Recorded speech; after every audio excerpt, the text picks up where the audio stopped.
Hello, beautiful people. Welcome to Global Happiness Today. One of the foremost things we've noticed over time now is the issue of referendum, Biafra, agitation, and other nations within Nigeria also asking to secede out of Nigeria. But right now, it looks like the Apex Igbo group have decided to tackle this issue once and for all. In fact, they're making bold statements. Say, look, whether you like it or not, there are still some strong proponents who will not and who can never agree to Biafra agitation. And looking at what they have decided to give out their point with boldness.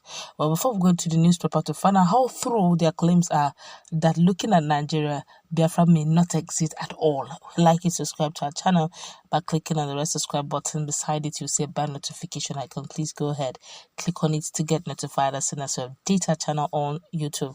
But the Apex Igbo Social Cultural Organization, Ohaneze Ndigbo, has said that the people of the Southeast are prepared for the 2023 presidency, appealing to Nigerians to support the region to have its turn. This is just as it said, majority of Igbos do not believe in secession. The organization's President General, Ambassador George Obiozo, who stated this in a statement on Wednesday, said that with an Igbo president, Nigeria and Nigerians will experience the true meaning of federation with justice, equity, and fairness.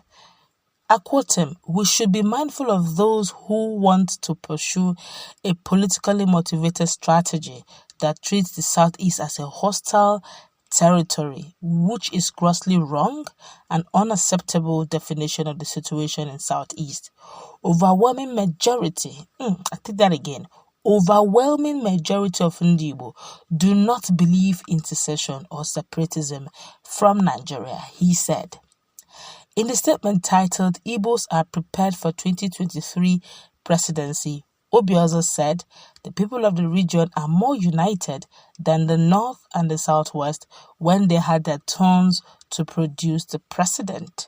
He said, and I quote, "Let it be known and clearly understood that Ndigbo are more prepared than the North when President Buhari was elected in 2015.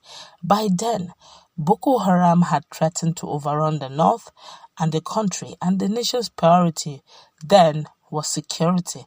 And the issue of who will guarantee security to the country favored Buhari, a former head of state and a general. The only preparation in the North was having available a man like Buhari, presumed to have the capacity to confront the security challenges in the North and the rest of the country. In the Southwest, how prepared were they in 1999 when President Obasanjo was elected?" He asked the question. In fact, many people from the Southwest did not vote for him in that election. The people of Southwest Zone were deep in crisis of Nadeko and displeasure over the June 12, 1993 election annulment.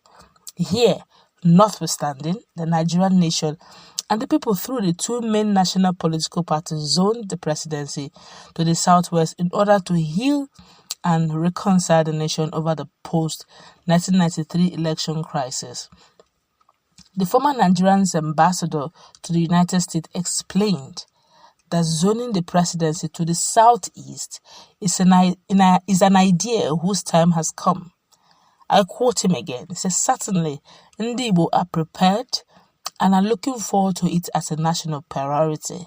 It is also indeed reasonable and logical that before any other zone in the country goes for a second term or a second turn of occupying the office of the presidency, Ndigbo should at least have their first turn," Obiozo added. He said, "Those with conscience nurtured by truth knew that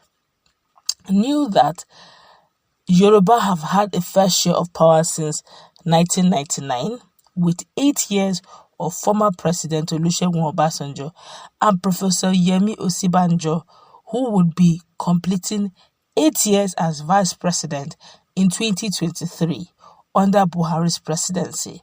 It will be unfair, unjust, and unpatriotic, as well as against the national spirit and interest to deny Ndigbo their own opportunity and pretend as if they do not exist as part of Nigerian nation." Ndigbo waited patiently and cooperatively for the southern zones, which is southwest and south-south, to have the opportunities to produce country's president. Who really wants to push Ndigbo out of Nigeria by denying them a place in history to produce the president of Nigeria? He appealed to the president, Major General Muhammadu Buhari, retired, not to lose sight of political development that may be injurious to national unity and corporate existence of the country, adding that no leader in history was ever indifferent about who would succeed him. A lot of people have reacted to this.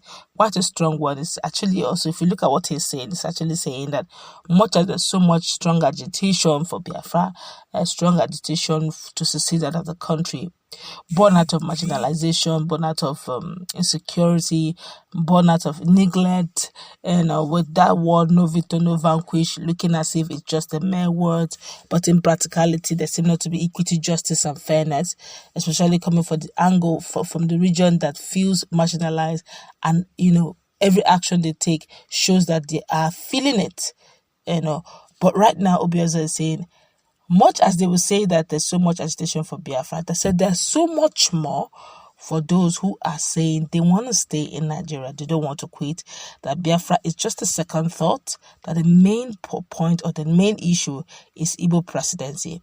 And he said that, look, that the president needs to look into the issue of who succeeds him. And he has taken time to explain, the turns and those who have taken positions, especially in the southern part of Nigeria. He mentioned the southwest, they've enjoyed presidency 8 years. They've enjoyed vice presidency 8 years as well, or it's going to be 8 years, from Obasanjo and Olusegun Obasanjo and Yemi Osibajo, respectively. And of course, also have looked at 6 years coming from for Goodluck Ebele Jonathan for South-South. So you see, they're about to take the next turn in the southern part of Nigeria, but Ndigbo have not had a taste of even the first turn.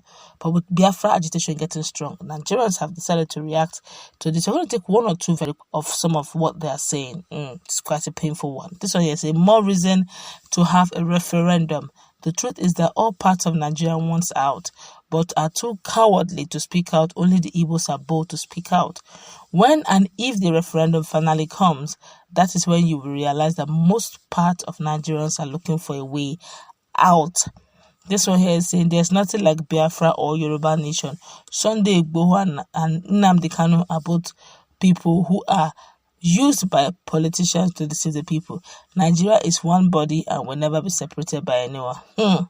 This one here is saying it is settled then. So when are we having the referendum? Okay, some people are putting the challenge to Professor Biozo that if you want to know who has the majority between those Ndigbo who prefer to stay in Nigeria and those Ndigbo who prefer to have their Biafra, so throw out the referendum for a change. Let us genuinely find out those who want to stay, not just talk using indices, that parameters that are actually not founded.